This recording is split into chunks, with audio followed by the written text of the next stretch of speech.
ஆமா, நீ யாரு? நான் யாருன்னு என்ன கேட்கறத விட வேற யாருண்டியாவது போய் அவர் யாருன்னு கேட்டு பாரு. அச்சுச்சோ, அவரா பயங்கரமானவராச்சே, அவர்ல கொஞ்சம் ஜாக்கிரதையா இருங்கப்பா அப்படின்னு சொல்லுவா. எங்க போறீங்க? அதான் போய் கேட்டு வந்துடுறோம். சீக்கிரம் சட்டு முட்டு வாங்க, எங்கேயே வெயிட் பண்றேன்.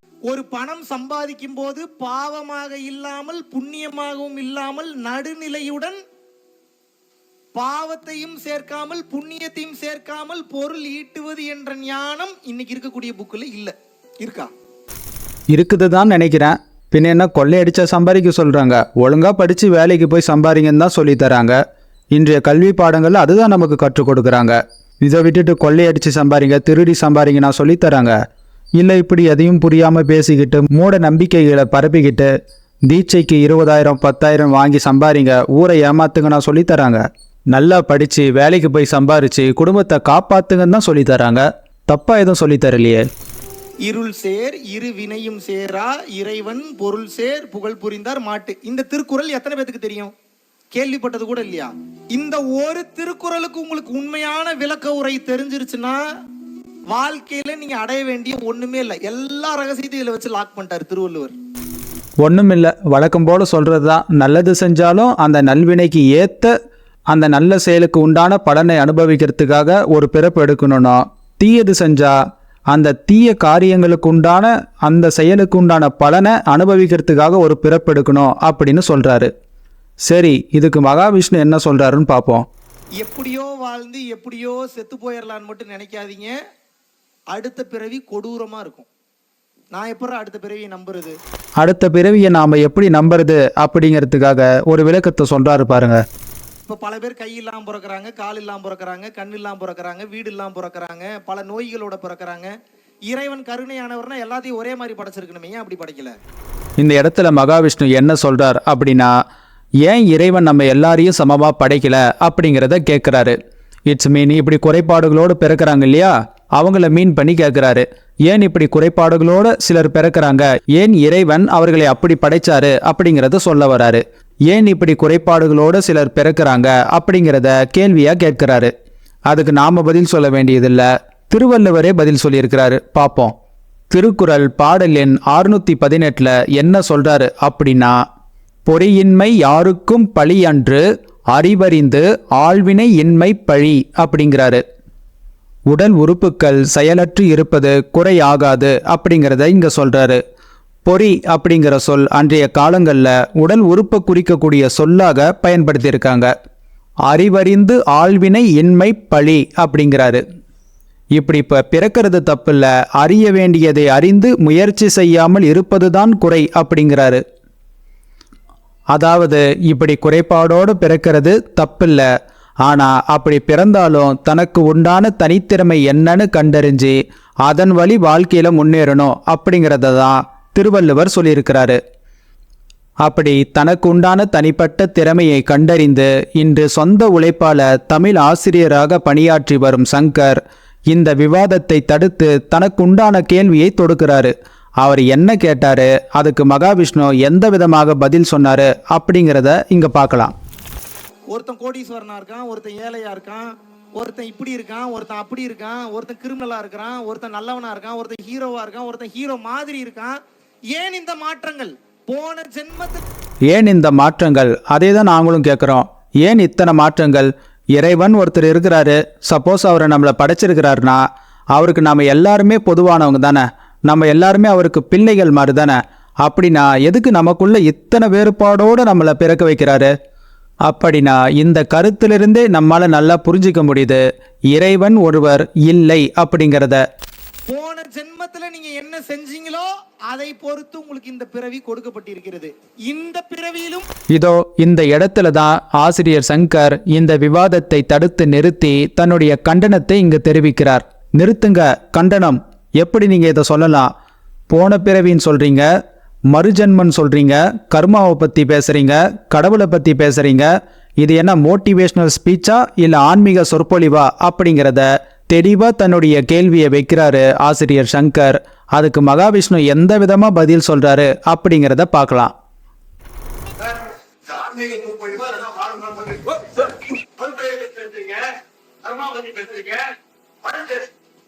சார் உங்களோட பேர் தெரிஞ்சுக்கலாமா? சார் நான் கேட்கறதுக்கு பதில் சொல்லுங்க. சார் நான் கேட்கறதுக்கு பதில் சொல்லுங்க. சார் நான் கேட்பதற்கு பதில் சொல்லுங்க. சார் நீங்க ஒரு கேள்வி கேட்டீங்கன்னா நான் ஒரு கேள்வி கேட்பேன். நான் கேட்கறதுக்கு பதில் சொல்லுங்க. உங்களுடைய பெயர் என்ன? இங்க முக்கியமா நம்ம கவனிக்க வேண்டிய விஷயம் என்னன்னா, இந்த மாதிரியான விவாதம் தொடங்கும் போது உங்களுடைய பேர் என்ன அப்படிங்கறது தான் முதல் கேள்வியா இருக்கும். நீங்க யாரு, உங்களுடைய பேக்ரவுண்ட் என்ன அப்படிங்கிறத தெரிஞ்சுக்கிட்டதா உங்களுடைய கேள்விக்கு எந்த மாதிரியான பதில் சொல்லணும் அப்படிங்கிறத யோசிப்பாங்க. இட்ஸ் மீன் இந்த இடத்துல ஆண்டனியோ அக்பரோ இப்படி பேர் இருக்கிறவங்க இந்த விவாதத்தை தடுத்திருந்தா இந்த விவாதம் எப்படி திசை மாற்றப்பட்டிருக்கும் அப்படிங்கிறத நாம் எண்ணி பார்க்கணும். எதுக்கு அவரிடம் பேரை கேட்கணும்? நீங்கள் எல்லாருக்கும் முன்னாடி மேடையில் உட்காந்து ஆன்மீக சொற்பொழிவாற்றுறீங்க. அப்படி ஆன்மீக சொற்பொழிவாற்றக்கூடிய நீங்கள் யாராவது சந்தேகம் எழுந்து கேள்வி கேட்டால் அந்த கேள்விக்கான பதிலை சொல்லாமல் எதுக்கு அவருடைய பேரை கேட்கணும்? என்ன பேசணும்? ஒரு நிமிஷம் let me deal this. I am not angry. I am asking very clearly. See, I am very stable and asking. இந்த மாணவருக்கு நீங்க என்ன பேசணும் முதல்ல சொல்லுங்க. முதல்ல நீ என்ன பேசணும் நீங்க சொல்லுங்க. அந்த ஆசிரியர் உண்மையாகவே அந்த இடத்துல ரொம்ப அஃபெண்ட் ஆயிருக்கிறாரு. நம்மால பார்த்தாலே புரிஞ்சுக்க முடியும். என்னுடைய கண்களில் குறைபாடு உள்ளது, நான் போன ஜென்மத்தில் தவறு செய்ததால தான் நான் இப்போ இப்படி இருக்கிறேன்னு அவர் சொல்ல வராரா அப்படிங்கிற ஒரு ஆதங்கத்தோடு அந்த கேள்வியை வைக்கிறாரு. ஏதாவது இருக்கா? லா இருக்கா? லா எந்த லால இருக்கு? அரசு பள்ளியில் ஆன்மீகம் பேசக்கூடாது எந்த லா இருக்கு? அரசு பள்ளியில் ஆன்மீகம் பேசக்கூடாது எந்த லா இருக்கு? கரெக்டா இந்த இடத்துல அவருடைய கேள்வியை வைக்கிறாரு. அரசு பள்ளிகளில் ஆன்மீகம் பேசக்கூடாதுன்னு கரெக்டாக அவர்கிட்ட சொல்றாரு. அப்பயாவது இவர் அமைதியா இருந்து அவர் சொல்றதை கேட்டிருந்தா கூட இந்த பிரச்சனை இவ்வளோ தூரம் போயிருக்காது. இப்படி உடனே ஏதாவது லா இருக்கா அப்படின்னு அவரை வளைச்சு பிடிச்சி இவர் இஷ்டத்துக்கும் கேள்வி கேட்க ஆரம்பிக்கிறாரு. அவருக்கு தெரியும் லா ஒன்று இருக்குது, இப்படி அரசு பள்ளிகளில் ஆன்மீகம் பேசக்கூடாதுன்னு ஆசிரியருக்கு நல்லாவே தெரியும். அவரால் அதை அந்த நேரத்தில் ஞாபகம் வச்சு அதை அவர்கிட்ட சொல்ல முடியல. இவர் அதை ஒரு அட்வான்டேஜாக எடுத்துன்னு அவரை கத்தி மேலும் அவரை மன சஞ்சலத்துக்கு ஆளாக்குறாரு. இந்தியன் கான்ஸ்டிடியூஷன் லா சொல்லுதா? உடனே இந்தியன் கான்ஸ்டிடியூஷன் லா சொல்லுதா அப்படின்லாம் ரொம்ப சத்தம் போட்டு கேட்குறாரு. அவர் அப்பயும் சொல்கிறாரு, ஆமாம் லா சொல்லுது அப்படிங்கிற விஷயத்த அப்பயும் சொல்கிறாரு.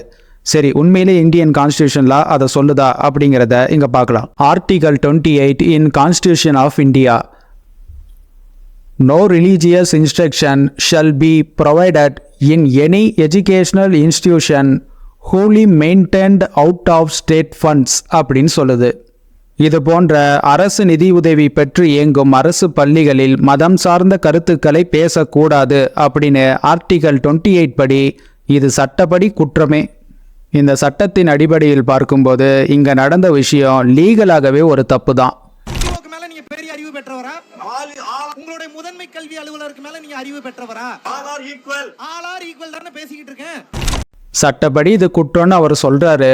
அது சொல்லியும் கூட மேலும் நீங்க சிஇஓக்கு மேல அறிவு பெற்றவரா, முதன்மை கல்வி அலுவலருக்கு மேல நீங்க அறிவு பெற்றவரா அப்படின்லாம் அவர் ரொம்ப அஃபெண்ட் பண்ற மாதிரி தான் கேள்வி கேட்டுக்கிறாரு. உண்மையிலேயே இந்த முதன்மை கல்வி அலுவலகர் இவங்களாம் தான் மிக உயர்ந்தவங்களா? இவங்களுக்கு தான் அதிக அறிவு இருக்குமா? நீண்ட நாள் பணியில் இருக்கக்கூடியவங்க இது போல் பிரின்சிபலாக அவங்கள போடுறாங்க செய்கிறாங்க. அதுக்கு அறிவு ஒரு அளவுகோலாக இருக்குமா? அதை தான் சொல்கிறாரு, ஆல் ஆர் ஈக்குவல் அப்படிங்கிறத அவர் சொல்கிறாரு. இவர் உடனே அதை ஏதோ இவருக்கு சாதகமாக்கின்னு ஆல் ஆர் ஈக்குவல்னு தான் நான் பேசுகிறேன் அப்படிங்கிறதான் கதை கட்டி விடுறாரு. பார்க்கலாம், அப்படியா பேசினார் இவர்? ஊனமா பிறக்கிறாங்க, குருடா பிறக்கிறாங்க, நோயாளியா பிறக்கிறாங்க, வறுமையில் வாடுறாங்கன்னு சொல்லிட்டு எல்லாரையும் சமமாக தான் நானும் பேசினேன் அப்படிங்கிறத சொல்றாரு. இதெல்லாம் என்ன இப்ப சொல்லுவார் பாருங்க, இதுதான் ஹைலைட்டு. இது என்ன பிரமாதம்? இது விட பெசலைட் ஒண்ணு இருக்கு. கூவுடா. நாடு நாசமாய் போனது, வீணாய் போனது. 67,000 மேல இருந்தது, அனைத்தும் அழிக்கப்பட்டது. ஒரு மந்திரத்தை படிச்சீங்கன்னா நெருப்பு மலை வரும், ஒரு மந்திரத்தை படிச்சீங்கன்னா உடல் நோய் குணமாகும், ஒரு மந்திரத்தை படிச்சீங்கன்னா இங்க இருந்து அங்க பறந்து போவான். அத்தனையையும் ஓலை பனை ஓலையில் எழுதி. ஆனால் பின்னால் வந்த ஆட்சியாளர்களின் காரணமாக, நான் சொல்ற பிரிட்டிஷ் வந்த அவர்களுடைய சதி வேலையின் காரணமாக நமது மக்களுடைய ஞானம் மண்ணோடு மண்ணாக புதைந்தது. Please come and talk. Please come and talk. நீங்க எத்தனை பேர் வந்தீங்கனாலும் உண்மை ஒண்ணுதான். இதுக்கப்புறம் தமிழகத்துல எந்த பள்ளிக்கூடத்துல நான் பேசலனாலும் எனக்கு அதை பத்தி கவலை இல்ல. உன்னை நம்பித்தானேடா இந்த நாடே இருக்கிறது. கருத்துக்களில் முரண்பாடு இருக்கலாம். திருமூலரை நீங்கள் தவறு சொல்ல முடியாது. வள்ளலாரை தவறு சொல்ல முடியாது, அகத்தியரை தவறு சொல்ல முடியாது, போகரை தவறு சொல்ல முடியாது, சிவானந்த பரமஹம்சரை தவறு சொல்ல முடியாது, புன்னாகீசரை தவறு சொல்ல முடியாது, இயேசு பிரானை தவறு சொல்ல முடியாது, நபிகள் நாயகத்தை தவறு சொல்ல முடியாது. நான் அவங்க சொல்றதை கேட்டுட்டு தான் பேசுவேன். மீண்டும் ஒரு முறை கூறவும், அகத்தியரை தவறு சொல்ல முடியாது, திருமூலரை தவறு சொல்ல முடியாது, போகரை தவறு சொல்ல முடியாது, சிவானந்த பரமஹம்சரை தவறு சொல்ல முடியாது, புன்னாக்கீசரை தவறு சொல்ல முடியாது, வள்ளலாரை தவறு சொல்ல முடியாது. சரி, இதில் அகத்தியர் என்ன சொல்றாரு அப்படிங்கிறத இங்க பார்க்கலாம். பஞ்சாயத்து நடக்கட்டும். யாரா இருந்தாலும் தைரியமா சொல்ல பாருங்க, பயப்படாதா.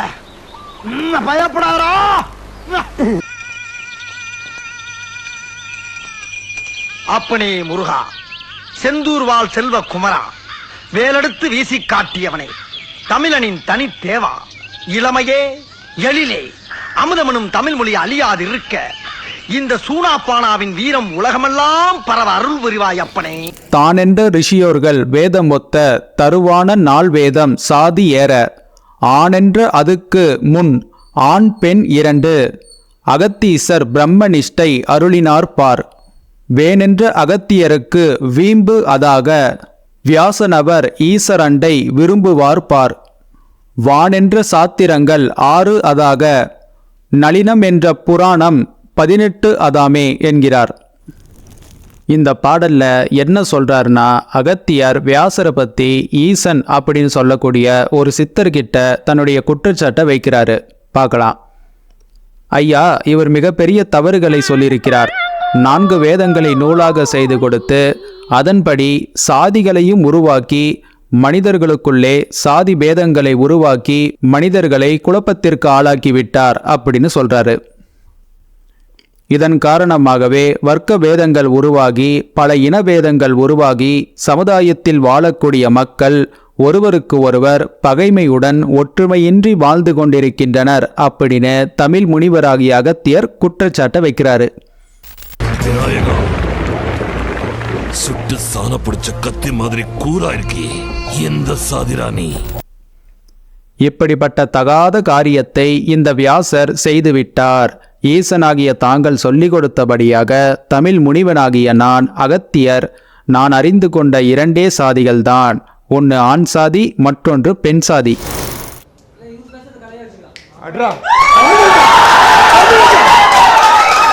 அப்படின்னு சொல்றாரு. இது எல்லா ஜீவராசிகளுக்கும் பொதுவான ஒன்று என்று எனக்கு தெரியும் அப்படிங்கிறாரு. உண்மை இவ்வாறாக இருக்கும்போது இந்த வியாசர் பூதலத்தில் சாதி பேதங்களை கற்பித்து மனிதர்களுக்குள்ளே சண்டை சடங்குகளை ஏற்படுத்தி பிரிவினையை ஏற்படுத்தி விட்டார் என்று தன்னுடைய குற்றச்சாட்டை இந்த இடத்துல பதிவு செய்கிறார். தமிழ் ஆசிரியர்கள் சொன்னாலே பகுத்தறிவாளிகள் தான் போல. இந்த மாதிரி மூட நம்பிக்கைகளை எதிர்த்து கேள்வி கேட்குற தைரியம் அவங்களுக்கு தான் இருக்குது போல. தமிழாசிரியர் சங்கரை மட்டும் குறிப்பிடல, அவருக்கு முன்னோடியான, தமிழுக்கு முன்னோடியான அகத்தியம் இலக்கியம் எழுதிய அகத்தியரே இந்த மாதிரியான மூட நம்பிக்கைகளை எதிர்த்து குரல் கொடுத்திருக்கிறாரு அப்படிங்கிறது அவர் எழுதிய நூல் மூலமாகவே நம்மால் இங்கே பார்க்க முடியுது. இன்னைக்கு பலரும் கமெண்ட் செக்ஷனில் பதிவிடுறதை நம்மளால் பார்க்க முடியுது. திராவிட மாடல் ஒழிய வேண்டும், பகுத்தறிவு அழிய வேண்டும் என்றெல்லாம். திராவிட சிந்தனை கொண்டவர்கள், அதன் முன்னோடிகள், ஆன்மீகவாதியாக இப்போ நம்ம முன்னாடி பேசுகிறாருல்ல மகாவிஷ்ணு, அவர் சொல்கிறாரே யாரையெல்லாம் நான் மேற்கோள் காட்டி அவங்க மூலமாக தான் நான் இதை பேசுகிறேன்ட்டு. அப்படி சொல்லக்கூடிய அகத்தியரே திராவிட சிந்தனை கொண்டவராகத்தான், பகுத்தறிவாளியாகத்தான் இருந்திருக்கிறாரு அப்படிங்கிறத இந்த பாடல் மூலமாக நம்மால் தெளிவாக புரிஞ்சு கொள்ள முடிகிறது. இது மட்டும் அகத்தியர் சொல்லலை, இப்போ சொல்கிறாரு பாருங்க. இந்த வியாசர் தான் 6 சாத்திரங்களையும் 18 புராணங்களையும் 4 வேதங்களையும் ஆகியவற்றை எல்லாம் உருவாக்கி கொடுத்ததாக பெருமையாக சொல்லி கொண்டிருக்கிறார். ஆனால் இதன் காரணமாக மக்களுக்கு எந்தவிதமான நன்மையும் கிடைக்கவில்லை. இதன் விளைவாக மக்கள் துன்பத்தை தான் சந்தித்து வருகிறார்கள் என்று தன்னுடைய வேதனையை அகத்தியர் இங்கே பதிவு செய்திருக்கிறார். அடுத்த பாடல்ல பாருங்க, இதை விட சூப்பரா சொல்றாரு. வியாச முனிவரே, ஏன் இப்படி மூட நம்பிக்கைகளை புத்தகமா எழுதி வச்சீங்க? சாம்பார் ஆப் எனக்கு. தாமேதான் செகத்திலுள்ள மனிதருக்காக தாவித்தார் கோவில் குளம் சிவாலயங்கள், வேமேதான் விஷ்ணுவோட ஆலயங்கள், விதமான பாரதங்கள் கதைகளாக நூமேதான் பேய் பிடாரி பூதம் நிச்சயமாய் மனிதருக்கும் திதிகள் கூட பாமேதான் மனித உயிர் பிரவேசித்தால் பால் கொண்டு காடுதனில் பகண்டார் பாரே என்று முடிக்கிறார். அதாவது என்ன சொல்ல வர்றார்னா, வியாச முனிவர் உலக வாழ்க்கையிலே மனிதர்களுக்கு தேவையில்லாத பல விஷயங்களை திணித்து விட்டார் அப்படின்னு அகத்தியர் தன்னுடைய குற்றச்சாட்டை ஆரம்பிக்கிறார். இந்த மனித குலத்தை முட்டாளாக்கும் விதமாக தனித்தனியாக பல ஆலயங்களை உருவாக்கி, ஆலயங்கள்னா கோவில்களை உருவாக்கி வைத்து அந்த கோவில்களில் இருக்கக்கூடிய விக்கிரகங்களை வழிபட வேண்டும் என்பதாக வியாச முனிவர் தவறான ஒரு கருத்தை உலக மக்கள் இடையில் திணித்து விட்டார் என்று தன்னுடைய குற்றச்சாட்டை வைக்கிறாரு. நாம என்ன கேள்வி இருப்போம், இந்த ஆகம விதியா ஆரிய சதியா நுட்பமா விளங்கணும். என்ன அப்படி என்ன ஆகமம், எங்க இருந்து நீ வீழ்த்தப்பட்டிருக்கே பாரு. இதையெல்லாம் நாம சொல்லல, அகத்தியரே சொல்லியிருக்கிறாரு. விஷ்ணுவின் ஆலயங்கள் சிவனின் ஆலயங்கள் என்று உருவாக்கி வைத்து பலவிதமான பாரத கதைகளை பொய் சொல்லி பேய் பிசாசுகளுக்கு எல்லாம் கூட கோவில்களை உருவாக்கி கொடுத்து விட்டார் அப்படின்னு சொல்றாரு. மனிதர்களை குழப்பி வைத்து விட்டான் வியாச முனிவர் என்று தன்னுடைய குற்றச்சாட்டை வைக்கிறாரு. இது போதாது என இறந்த மனிதர்களுக்கு திதிகள் திவசங்கள் செய்ய வேண்டும் என சொல்லி கொடுத்து இதன்படி செஞ்சாதான் இதன் காரணமாக அந்த உயிர்கள் யமலோகத்திலிருந்து பிரம்மலோகத்திற்கும் கைலாயத்திற்கும் வைகுண்டத்திற்கும் ஏன் சொர்க்கலோகத்திற்கும் செல்வதற்கான சில பாதைகள் இருக்கின்றன. அந்த பாதைகள்தான் பலவிதமான யாகங்கள் என்று சொல்கிறார். அதை செய்தால்தான் அவற்றை அந்த மாதிரி அனுப்பி வைக்க முடியும் என்றும் இது போன்ற தவறான தகவல்களை பரப்பியிருக்கிறார். இதன் விளைவாக இந்த உலக மக்களை இவர் முட்டாளாக்கி வைத்திருக்கிறார் என்று தன்னுடைய குற்றச்சாட்டை அகத்தியர் இங்கே பதிவு செய்கிறார். அப்படியெல்லாம் சொல்லாதீங்க பாட்டி, இது காக்கா இல்ல, பித்ரு. பித்ரு அதாவது நம்மளோட முன்னோர்கள். எங்க தாத்தாவா இருக்கலாம், பாட்டியா இருக்கலாம், ஏன் செத்து போன உன் புருஷனா கூட இருக்கலாம். இதெல்லாம் நான் உங்களுக்கு சொல்ல வேண்டியதா இருக்கு. பாரென்ற கொல்லிக்குடம் உடைத்த பின்னும் பரிவான கர்மக்கிரிகை பானம் செய்தார். சேரென்ற செனித்த பிண்ட மதுக்கு வியாசர் செனித்ததனால் ஆவதென்ன என்று கேட்க வேறென்ற வேதமுனி அகத்தியனார்தான் வியாசருடன் தர்க்கமிட்டு விளக்கினார் பார். நாரென்ற ஞானத்துக்கு அடுக்காதையா நான்மறைகள் வேதத்துக்கு அடவிதாமோ என்கிறார். இந்த விதமாக அகத்தியருக்கும் வியாச முனிவருக்கும் இடையில் இப்போது நாம் சிவன் என்று குறிப்பிட்டு வரும் அந்த சித்தர் முன்னிலையில் மிகப்பெரிய வாக்குவாதமே ஏற்பட்டிருக்கிறது. இந்த வியாச முனிவர் இறந்தவர்களுக்கு அவர்களுடைய பெண் பிள்ளைகள் கொல்லிக்குடம் உடைக்க வேண்டும் என்றும் ஆண் பிள்ளைகள் மயானத்தில் கொல்லிக்குடம் உடைக்க வேண்டும் என்றெல்லாம் புதிதாக சடங்குகளை உருவாக்கி கொடுத்து கர்மக்கிரிகைகள் என்கிற பெயரிலே பலவிதமான செயல்களை செய்ய சொல்கிறார் அப்படின்னு சொல்றாரு. இறந்து போன மனிதர்களுக்கு பிண்டம் வைக்க வேண்டும் என்று சொல்லித் தருகிறார். இப்படி செய்வதனால் எந்த ஒரு பயனும் இல்லை என்று நான் சொன்னேன். இவற்றை இவர் ஏற்க மறுக்கிறார் என்று குற்றச்சாட்டை வைக்கிறார் அகத்தியர். ஏமா இலைய போட்டு நாங்க இங்க உட்கார்ந்துருக்கோம், நீ சோத்து உருண்டை தூக்கிட்டு எங்க போற? இன்னைக்கு கிருத்திகடா, முதல்ல காக்காய்க்கு வச்சுட்டு அப்புறம் தான் நம்ம சாப்பிடணும். காக்காய்க்கு வைக்கணுமா? அப்புறம் ஏன் வடான் காயப்படும்போது காக்கா அதை கொத்தி தீக்க வந்து அதை விரட்டுறீங்களா? அப்படி எல்லாம் பேசக்கூடாதுடா. சாதா காக்காய சொன்னா அண்டங்காக்காய்க்கு கோபம் வர்றதப்பா. அகத்தியர் அறிவுறுத்தினாலும் அதை மறுத்து வியாச முனிவர் அவர் செய்திருக்கக்கூடிய அந்த சட்ட திட்டங்களுக்கு விளக்கங்களை கூற முற்படுகிறார். வியாசர் என்னதான் வியாக்கியானங்களை செய்தாலும் அகத்தியர் வியாசருடைய கருத்தை ஏற்றுக்கொள்ளவில்லை. அது மட்டுமில்லை, நீ இப்படி சொல்கிறாய வியாச முனிவா, நீ செய்திருக்கக்கூடிய இந்த 4 வேதங்கள் என்று சொல்கிறாயே, இது எப்படி வந்தது, இதற்கான அர்த்தம் எங்கிருக்கிறது என்றெல்லாம் அகத்தியர் பலவாறான கேள்விகளை வியாசர் முன்னிலையில் தூக்கி போடுகிறார். வியாசர் பதில் சொல்ல முடியாமல் திணறுகிறார் என்பதுதான் இந்த பாடல் நமக்கு புரியப்படுத்துது. சரி, இங்கே இதை முடிப்போம்.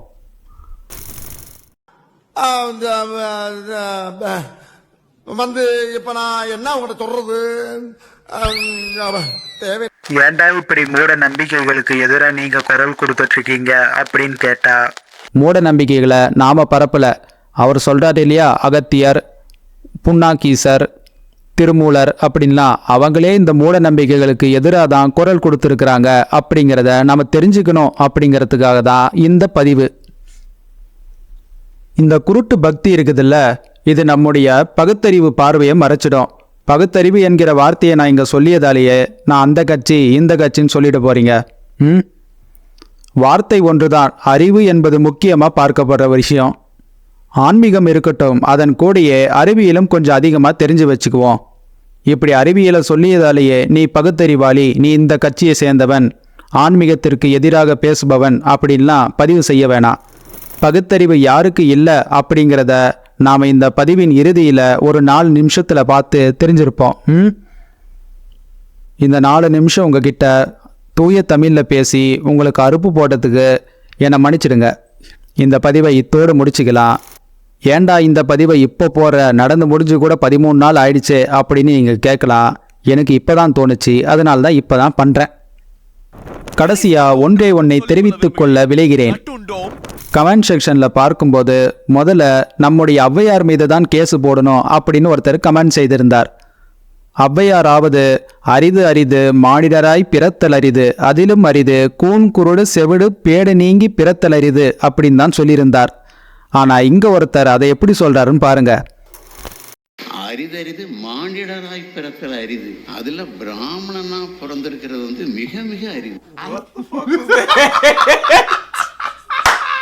அரிது அரிது மானிடராய் பிறத்தல் அரிதான், அதிலும் அரிது பிராமணராய் பிறப்பது. இதெல்லாம் எங்கேருந்து கண்டுபிடிச்சு சொல்கிறாங்கன்னே தெரியல. இதுக்கு தான் இந்த பதிவை செஞ்சேன். உங்களுக்கு பிடிச்சிருந்தா லைக் பண்ணுங்கள், கமெண்ட் பண்ணுங்கள், ஏதாவது ஒன்று பண்ணுங்கள். வரேன். என்னடா இப்படி எல்லாம் பேசுறானே நாஸ்திகன் நினைச்சிடாத. என்ன போல ஆஸ்திகம் உலகத்திலே கிடையாது.